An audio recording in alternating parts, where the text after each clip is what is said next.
Throughout its more than 100-year history, Manchester United has witnessed numerous memorable events. United, also known as the Red Devils, stands as one of the most successful teams in Britain, boasting an impressive collection of trophies. While the club's history is filled with proud and unforgettable moments, there have also been days of sadness and darkness. Among these, the Munich air crash of 1958 is unanimously regarded as the darkest.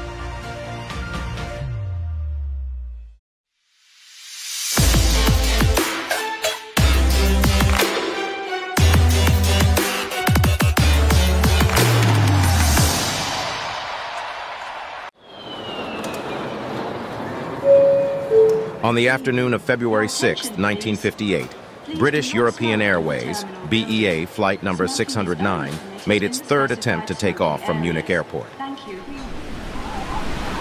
That day, heavy snowfall in Munich, Germany, had led most airlines to cancel their flight schedules. However, Captain James Thine, piloting BEA 609 and returning to Britain, was determined to adhere to the schedule despite the treacherous weather conditions. The passengers aboard Thane's flight were Manchester United players, coaches, staff, and sports journalists, all eager to reach their upcoming football matches on time.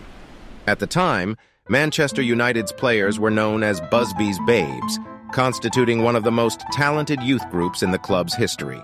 Under the guidance of legendary coach Matt Busby, their team had secured the English First Division title for 2 consecutive years and reached the semi-finals of the European Cup. In 1958, United had lost only 1 game in 13 domestic matches and were considered favorites to win the European Cup. Following their quarter-final victory over Red Star Belgrade, which saw them triumph with a 5-4 aggregate score,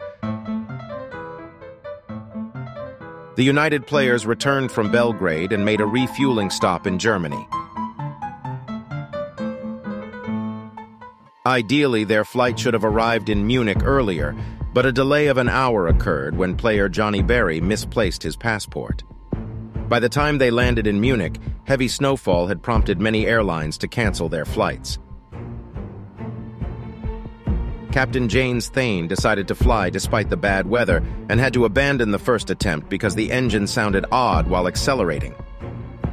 The second attempt after 3 minutes was abandoned again because the engines were running on an over-rich mixture, and the passengers were even retreated to the airport lounge. Midfielder Duncan Edwards even sent a telegram to his landlady in Manchester reading, "All flights cancelled, flying tomorrow."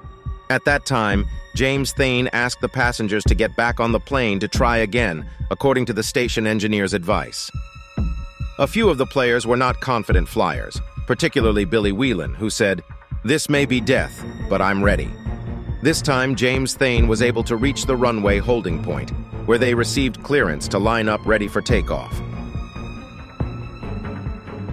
As their plane gained speed, they were about to get ready to take off when the plane's speed suddenly dropped below 200 kilometers per h. As a result, the plane was unable to climb into the sky and crashed straight into the fence and houses at the end of the runway. Due to the collision at high speed, the plane suddenly burst into flames, and there is a danger that the plane's full fuel tank will explode. So the flight crew and passengers tried to leave the plane as soon as possible and escape, but some did not find it in time. Of the 44 people on board the plane, 20 died at the scene and 3 died in hospital. Among the dead were 8 United players, including Duncan Edwards and Billy Whelan. 3 team staff, 2 journalists and co-pilot, Captain Kenneth Raymond, are included. Manager Busby, Captain James Thine, and some of the players, including Bobby Charlton, were not killed, but were seriously injured. Johnny Berry and Jackie Blanchflower were disabled by injuries and never played football again. In this incident, at first they thought it was the pilot's error, but upon later inspection, it was found that the speed reduction was caused by slush towards the end of the runway. The lucky man in this incident was United assistant manager Jimmy Murphy, who was not on the trip because he was coaching the Wales national team. It was thought that United would be out of the league that season, with almost all key players unable to return, but Murphy managed to finish the season with the men he had. UEFA has proposed to replace United with Manchester City and continue competing in the European competition, but not all participating teams have accepted.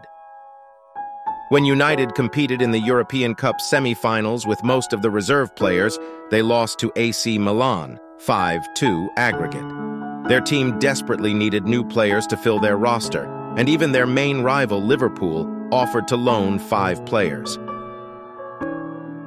Real Madrid also loaned their famous player Alfredo Di Stefano, but the transfer did not happen because the English Football Association did not allow it.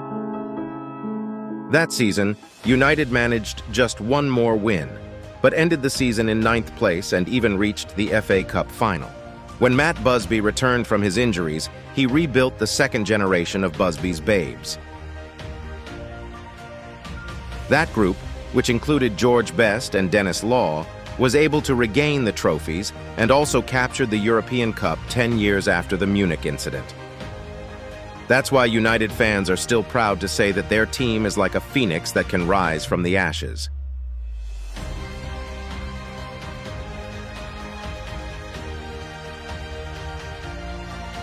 We regularly present interesting content, so you can support us by subscribing and liking the Soccer 88 channel. Thank you very much for watching this video till the end.